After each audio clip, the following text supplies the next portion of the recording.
کلام مقدس نئے عہد نامہ میں سے رسولوں کے اعمال کی کتاب اس کا چوتھا باب۔ پطرس اور یوحنا کی صدر عدالت میں پیشی۔ جب وہ لوگوں سے یہ کہہ رہے تھے تو کاہن اور ہیکل کا سردار اور صدوقی ان پر چڑھ آئے۔ وہ سخت رنجیدہ ہوئے کیونکہ یہ لوگوں کو تعلیم دیتے اور یسوع کی نظیر دے کر مردوں کے جی اٹھنے کی منادی کرتے تھے، اور انہوں نے ان کو پکڑ کر دوسرے دن تک حوالات میں رکھا کیونکہ شام ہو گئی تھی۔ مگر کلام کے سننے والوں میں سے بتیرے ایمان لائے، یہاں تک کہ مردوں کی تعداد 5000 کے قریب ہو گئی۔ دوسرے دن یوں ہوا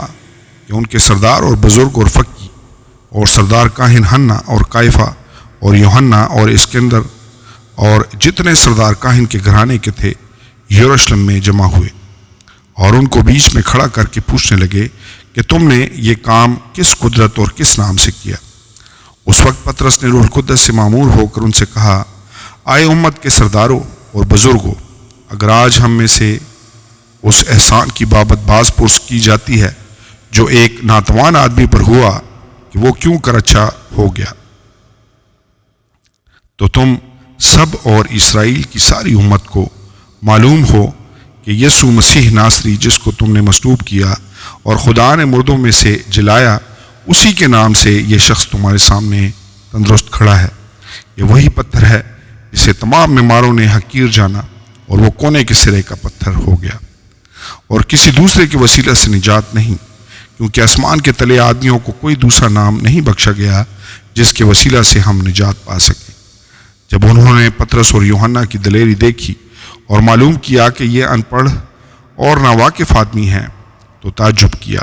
پھر انہیں پہچانا کہ یہ یسوع کے ساتھ رہے ہیں، اور اس آدمی کو جو اچھا ہوا تھا ان کے ساتھ کھڑا دیکھ کر کچھ خلاف نہ کہہ سکے، مگر انہیں صدر عدالت سے باہر جانے کا حکم دے کر آپس میں مشورہ کرنے لگے کہ ہم ان آدمیوں کے ساتھ کیا کریں، کیونکہ یروشلم کے سب رہنے والوں پر روشن ہے کہ ان سے ایک صریح معجزہ ظاہر ہوا، اور ہم اس کا انکار نہیں کر سکتے، لیکن اس لیے یہ لوگوں میں زیادہ مشہور نہ ہو، ہم انہیں دھمکائیں کہ پھر یہ نام لے کر کسی سے بات نہ کریں۔ پس انہیں بلا کر تاکید کی کہ یسوع کا نام لے کر ہرگز بات نہ کرنا اور نہ تعلیم دینا۔ مگر پطرس اور یوحنا نے جواب میں ان سے کہا کہ تم ہی انصاف کرو، آیا خدا کے نزدیک یہ واجب ہے کہ ہم خدا کی بات سے تمہاری بات زیادہ سنیں؟ کیونکہ ممکن نہیں کہ جو ہم نے دیکھا اور سنا ہے وہ نہ کہیں۔ انہوں نے ان کو اور دھمکا کر چھوڑ دیا، کیونکہ لوگوں کے سبب سے ان کو سزا دینے کا کوئی موقع نہ ملا، اس لیے کہ سب لوگ اس ماجرے کے سبب سے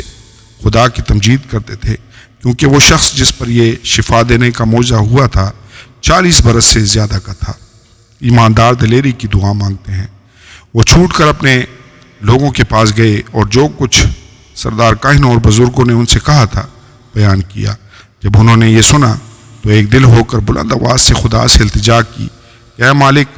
وہ ہے جس نے آسمان اور زمین اور سمندر اور جو کچھ ان میں ہے پیدا کیا۔ تو نے روح القدس کے وسیلہ سے ہمیں باپ اپنے خادم داؤد کی زبانی فرمایا کہ قوموں نے کیوں دھوم مچائی اور امتوں نے کیوں باطل خیال کیے۔ خداوند اور اس کے مسیح کی مخالفت کو زمین کے بادشاہ